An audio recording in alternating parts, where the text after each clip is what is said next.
Hello friends, आज हम 5वीं कक्षा हिंदी फुलवारी का जो हमने कल पाठ पढ़ा था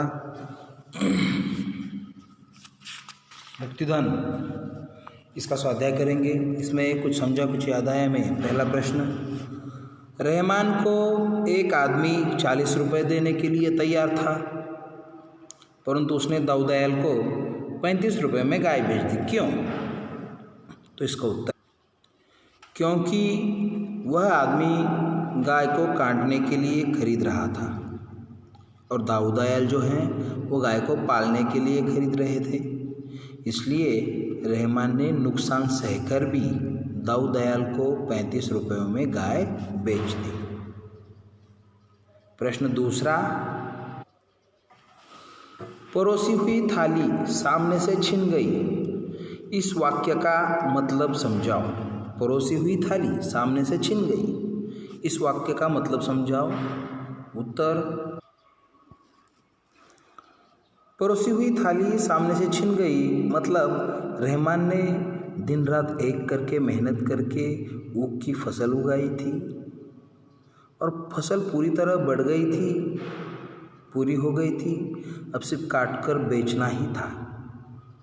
तभी खेत में आग लगने के कारण सब फसल जल गई। इसलिए परोसी हुई थाली सामने से छिन गई, ये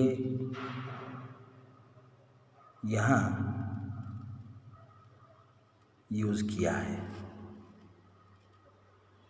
तीसरा, लाला दाऊदयाल के तुम्हारे मन में क्या छवि उभरती है? अपने शब्दों में लिखो। मैंने आपको लिख के दिया है, आप वो भी लिखेंगे तो भी चलेगा। अच्छे हैंड राइटिंग में लिखो। पर लाला दाऊदयाल ने अपने नाम के अनुसार बहुत दयालु है। जो आदमी पैसे वाला होकर भी गरीबों की मदद करता है, उनकी इज्जत करता है, वह बहुत सुसंस्कारित और महान होता है।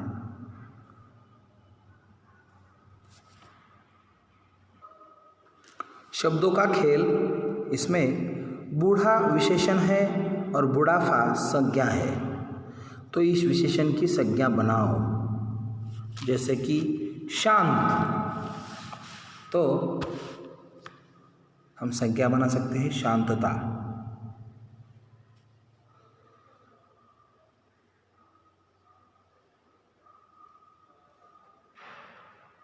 शांत, शांतता या शांति, ये भी हो सकता है। नेक,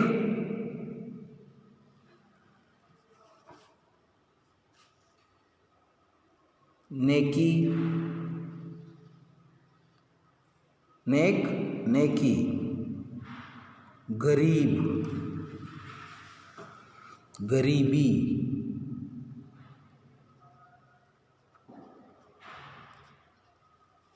गरीब, गरीबी।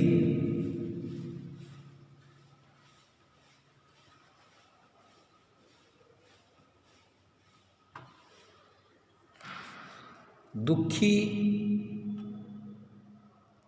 इसको हम दुख ऐसे भी बना सकते हैं।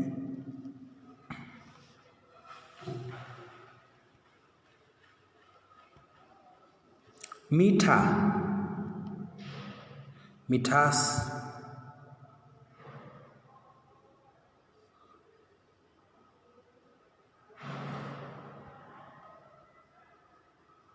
मिठास।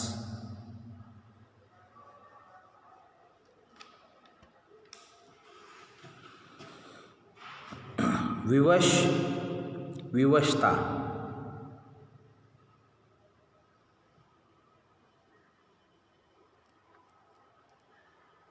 विवश, विवशता। तो ये सब संज्ञाएं बनाई है, आप अपने नोटबुक में अच्छे से हैंडराइटिंग में लिख सकते हो। अगला प्रश्न है, तुम्हारी कलम से। प्रेमचंद ने और भी बहुत सी कहानियाँ लिखी थी।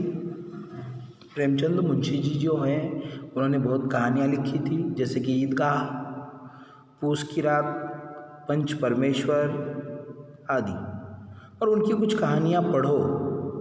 अपने लाइब्रेरी में कुछ बुक्स होंगे तो उसमें प्रेमचंद मुंशी जी की कुछ बुक्स हैं तो वो पढ़ सकते हो।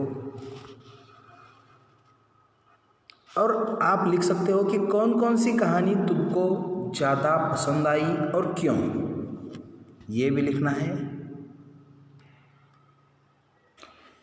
खोजबीन में महाजनी प्रथा के शिकार हुए परिवार पीढ़ी दर पीढ़ी अपना कर्ज नहीं उतार पाते, तो इसके बारे में पता लगाओ। हमारे समाज में ऐसी और कौन सी कुप्रथाएं हैं। तो अगर हम आज देखें तो महाजनी प्रथा के शिकार हुआ एक भी परिवार नहीं है। अगर किसी गांव में होगा तो उनके लिए सरकार उनके साथ है, कोई किसी का शोषण नहीं कर सकता। हमारा जो संविधान है वो एकता, समता, बंधुता उस पर विश्वास रखता है।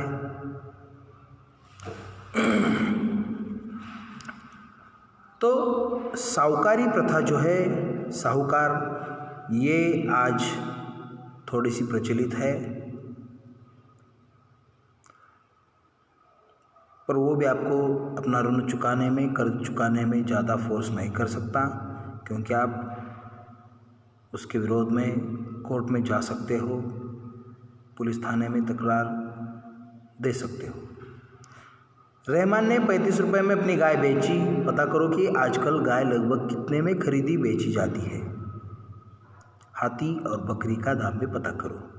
हाथी का तो मुझको मालूम नहीं, बकरी लेकिन 10-11 हज़ार को बकरियों के दाम है, और गाय 50,000, 40,000, 60,000 गाय के ऊपर लगभग तय होती है कीमत। तो इसके साथ ये स्वाध्याय यहीं पे ख़त्म हुआ। Thank you.